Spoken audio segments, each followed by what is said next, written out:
Thank you for coming out on this beautiful Florida day. I live in South Carolina, but it's good to be back in my home state of Florida, although I grew up in Tampa, directly across the state from here. But thank you all for coming out on this beautiful Florida day. My name is Rob Manning. I'm the national president of the Adjutant General's Corps Regimental Association. Don't worry, I will explain all that here in just a moment, along with a couple of other things.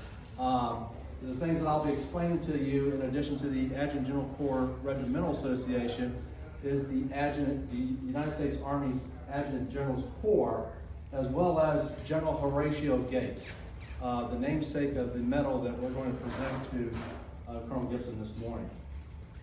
So I'll start off with the Adjutant General's Corps. The Adjutant General's Corps of the United States Army is the second oldest branch in the United States Army. Founded on the 16th of June of 1775. Only the infantry is older than that by 2 days, and only because George Washington considered himself infantry. But his first order of business was he needed someone to speak and write on his behalf as the commander of the Continental Army. And so he solicited the Continental Congress to appoint Horatio Gates as a brigadier general and the first adjutant general of the United States, well, what would become the United States Army. And so Horatio Gates had the authority at that time, once appointed by Congress, to speak and sign documents on behalf of General Washington. And so that formed the Army's Adjutant General's Corps. Now, so what is the Adjutant General's Corps? Well, just in a nutshell, it's the branch of the Army that's responsible for human resources and personnel services support, as well as the recruiting and retention of the Army. And then lastly, but not least, Army music, which is critically important to our force and remains so to this day. And so that's the Adjutant General's Corps, and then of course I mentioned Horatio Gates. Horatio Gates is the namesake of the medal because he is the father of the Adjutant General's Corps, and so we still connect ourselves back to him in 1775 and the things that he did during our War of Independence for our country. And so that's just to provide you a little situational awareness of why I'm here and why we're presenting this medal this morning. So let's talk about our honoree, okay? Col Gibson, everyone I talk to says, what a hoot he is, what a wonderful person. He and Marie both full of life. I met them for the first time last night. We had dinner along with Jim and Jack over here at the Tuscany Grill, and it was an absolutely wonderful evening. And I can understand why, your reputation precedes you as not only wonderful residents and friends here, but great all-around folks. But you probably know most of this already. I apologize if you do. But in addition to being the great American and patriot that he is, he was an absolutely outstanding soldier and a wonderful representative of the Army's Adjutant General's Corps through his contributions that he made in the field of Army music. And he's one of those rare soldier musicians that had the opportunity to serve what I consider on both sides. He served in a divisional band, and so he served in the famous 4th Armored Division band. I think it was in the 1950s. I got the right decade. The 1950s, and so, but the 4th Armored Division was the vanguard of Patton's 3rd Army when Patton did his pivot and his rush across Germany to help the beleaguered 101st Airborne Division at the Battle of the Stone in 1944. So the 4th Armored Division, that's why the moniker is the famous 4th. They're the first ones to get there. And Lieutenant Colonel, later to be General and Chief of Staff of the Army, Creighton Abrams, was the first tank battalion to arrive as part of the 4th Armored Division to help the 101st. a very famous battle, of course. And so he was the commander of that band, that field band, what guys like me refer to as the dirty boots or muddy boots part of the Army. Because when you're in one of those organizations, you get your boots dirty, and then when it rains, they get muddy. That means you're out there with the troops, and you're experiencing all the discomforts that they experience. So he did that, and then he served as assistant leader of the Army Field Band, and which is a special band. We have 103 bands in the Army today. There's 4 special bands, and then 99 other bands. The bands like the one that was in the 4th Armored Division. The four special bands are Pershing's own. The Army band based out of Fort Myer, Virginia. Make sure I get all that right. The field band, which is headquartered out of Fort Meade, Maryland, but they're very seldom ever there because they're always on the road, traveling to every state in the Union. I can't even count the countries that they go to, but you have the field band, and then you have the United States Military Academy West Point band, and then the last special band is the Fife and Drum Corps. You might see them in ceremonies where they dress up in their Revolution, and they actually perform with Revolutionary era instruments. So those are the four special bands of highly trained musicians, and they're so highly trained and they're so special that once they're assigned to a unit, they're pretty much there for their entire careers. I know that when I used to speak with these soldier musicians, they would tell me, oh yes sir, I've been here with the unit for 25, 30 years, and during that same time, I've moved 26 times with my family. So I'm going, gee whiz, it's nice to have your kids grow up in the same school system. And my one daughter went to 4 different high schools in as many years. We moved so many times. But that's how specialized these musicians are and how highly educated and trained they are. And so Hal had the opportunity to serve with 2 of those special bands, which is very, very rare.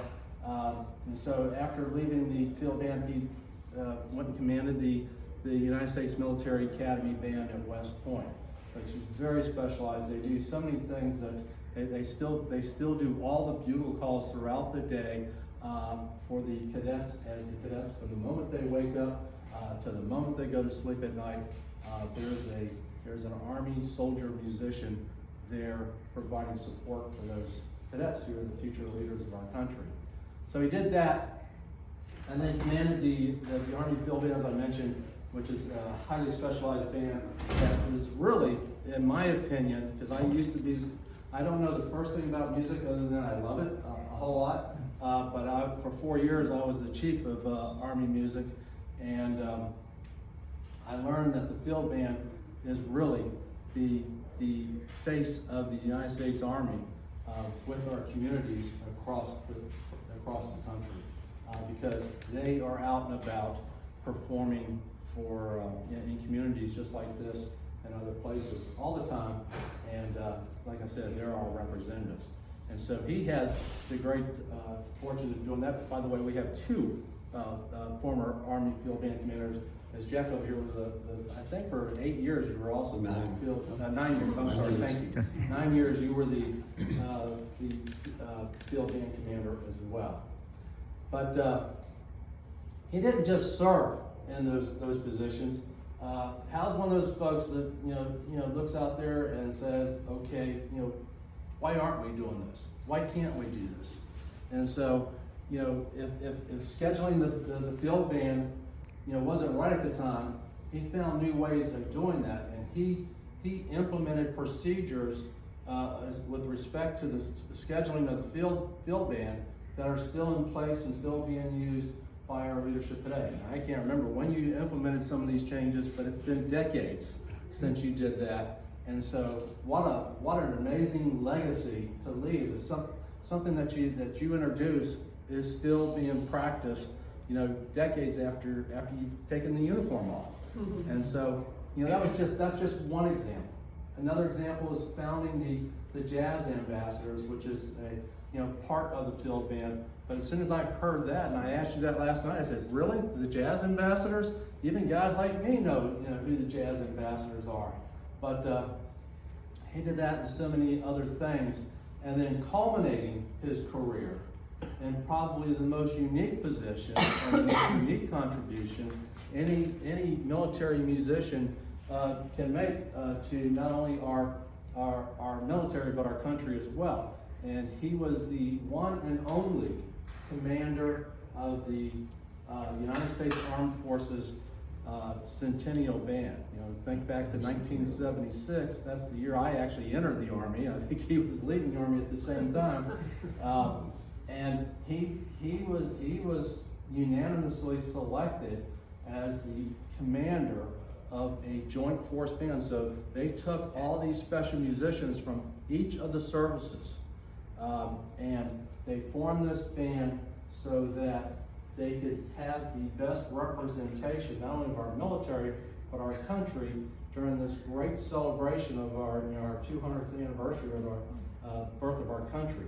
So he had that very unique distinction. He actually wanted to transition from the Army at that time, was ready, I think he and Marie were ready to retire, and he had a 4-star general, begging him to just please do this one last thing for your Army, and make this one last contribution, which he did. So any one of these things I talked about today, is worthy of recognition, at least from our association with a medal and other things. And so it was brought to my attention, I guess a couple of months back, when Jim Weisskopf over here with the camera contacted me and said, "Hey, listen, there's this guy out there, by the name of Col Gibson. You need to do something here." And I said, "You need to educate me," which he did. And I did my research, and so that's why we're here today, because to receive this medal, one has to be nominated, and then the person has to be endorsed by either a local chapter president or the national president. And so in this case, Jim was the nominator, and I chose to endorse the nomination because we don't have a local chapter here. We used to have one here, inactivated a few years ago. And so we submitted the award to the National Executive Council of the AGCRA Awards Committee. And I'm going to tell you, I've been president of this association now 2 terms, but 12 years, and I've never seen a medal approved so quickly as the one that was submitted for Hal. It's the quickest one I've ever seen. Usually it takes days, sometimes weeks, because there's always a naysayer out there that says, don't think this person deserves a medal for whatever reason. It's just the way it works in life. But in this case, every last voting member, all these crusty retired colonels and warrant officers and sergeant majors, every last one of them not only said yes, voted yes, because you have to have a majority vote in order to receive the medal. Not only did they said yes, but they said yes, each and every last one of them, with a comment. And Hal, I just want to let you know today, in front of your friends and family here, that every last one of them said, yes, and thank you for your service. This should have happened a long time ago. But what you need to know is, Hal retired 11 years before we formed the Adjutant General Corps of Brotherly Military. So he's one of those guys that was out there, and we didn't know he was out there. So thanks to great folks like Jim over here who said, "Hey, you got guys out here like Hal, you need to know about that." And so you were older than our association. So anyway, I'm older than everybody. But we're making up for it.